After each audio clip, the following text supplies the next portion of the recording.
Para alguns que conhecem lá onde a gente mora, sabe que tem um feralzão, né? E no dia 9, a gente estava prontos já para ir trabalhar, era por volta de 6h15 da manhã. Meu marido foi até o carro, olhou a água, baixou o capô, com a pressão do capô o carro nem sequer se movimentou. E nisso ele entrou dentro de casa para me ajudar com as crianças e a mochila da creche. A gente entrou no carro, meu marido não bateu a chave, ele só girou para poder acender a luz, porque o nosso farol de um lado estava querendo queimar, e como nesse dia estava bem nublado por conta da chuva que deu muito forte da madrugada, ele saiu, mas o carro estava desligado. Nem o rapaz que foi lá puxar o nosso carro do guincho soube entender o que aconteceu. Eu estava no lado do passageiro, as crianças estavam atrás na cadeirinha, e nisso meu marido foi até na frente do carro para mexer na luz. Assim, em questão de segundos, o carro começou a correr. E como lá em casa todos que moram lá têm carro, acaba que alguns carros não cabem na garagem. Então o nosso sempre ficava do outro lado da rua, né? Mas a gente sempre deixou o carro lá, assim, nunca aconteceu nada. E quando eu vi o carro correr, eu fiquei cega. Eu não enxergava nada. Eu não via poste, eu não via peral, eu não via simplesmente nada. Eu só escutava gritos no meu ouvido, porque naquela hora o meu marido ficou sem saber o que fazer. Na cabeça dele, ele conseguiria segurar o carro, mas o carro pesa 1 tonelada, né? E a gente sabe que com o carro desligado o freio fica muito pesado.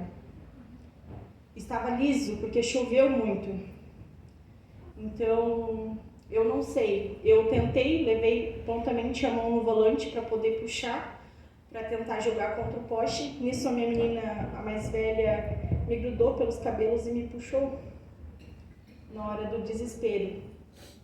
E nisso eu senti quando o carro fez assim. O carro passou por cima do meu marido, porque ele estava na frente.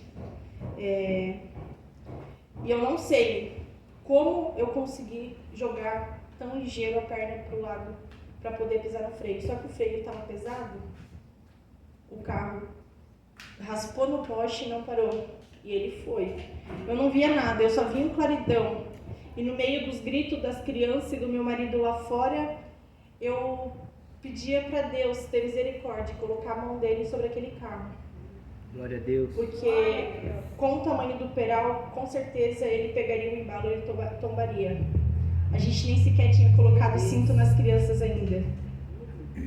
E eu não sei. Eu até hoje, assim, ele pergunta para mim, tu enxergou? Eu não enxerguei. Eu não sei como é que eu consegui, mas ali eu creio que realmente foi Deus que me fez jogar o carro por uma pedra.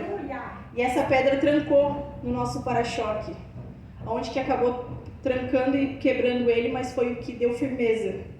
Eu fiquei com o carro pendurado assim, porque o nosso carro estava com problema no freio de mão.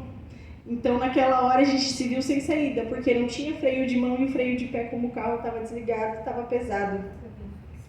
Eu joguei ali, eu fiquei, o carro pencado assim. O meu marido, na hora, né, o corpo quente, na adrenalina, ele não sentia nenhuma dor. Ele rasgou tudo a mão no para-choque, no que ele tentou pegar. E eu fiquei, questão de quase 1 hora, porque era de manhã cedo, então a gente teria que achar o guincho ainda. E a gente sabe que guincho mete a faca assim nos preços, principalmente do jeito que o carro estava, porque o que me deu, né, que deu mais sustância assim, foi porque o meu cunhado amarrou o carro rente ao poste.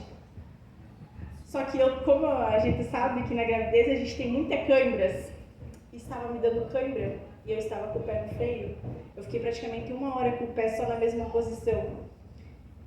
E eu comecei a me desesperar, porque eu estava lá dentro daquele carro sozinha. Eu sabia que se o meu pé se mexesse dali, o carro ele desceria. E o guincho veio, puxou. Na hora que o meu marido sentou, ele abraçou eu e as crianças e, ao invés de questionar o porquê tinha acontecido, ele começou a orar. A gente escutou muita gente, né? Aconteceu por isso, por isso e por aquilo. Não, aconteceu porque Deus permitiu. Eu sempre falo, né? Eu não me deixo me levar muito pela aprovação, porque eu falo que são testes que Deus faz conosco. Eu sei que naquela hora Deus quis testar a gente. Será que a gente se desesperaria? Por mais, né, medo que tivesse, será que a gente esqueceria que tem um Deus que pode segurar volante, pode segurar carro de 1 tonelada? Glória a Deus. Naquela hora eu comecei a orar e meu marido começou a orar. Porque independentemente se o carro quebrou, se não quebrou, a gente estava ali. E para honra e glória do Senhor, o meu marido foi no hospital, porque ele começou a sentir muita dor nas pernas, porque o carro passou rente às pernas dele. Como a perna dele estava dobrada, na hora que passou, ela esticou. Meu marido fez raio-x e por isso que eu digo que foi Deus. Meu marido não teve um osso quebrado. Meu marido não teve um nervo fora do lugar. O joelho simplesmente ficou magoado por conta da pressão, mas ele não sequer ficou roxo. Para ver como é Deus, né? Ele mancou por um dia. No outro dia ele estava lá subindo a escada em andaime, sem mancar, sem sentir dor alguma. Glória a Deus. A mão dele que estava toda rasgada, que o médico falou que se não parasse o sangramento eles teriam que dar pelo menos um ponto, se fechou no dia seguinte. Eita glória. Porque isso se chama autoridade. A gente tem autoridade para orar, repreender e determinar as certas coisas na nossa vida.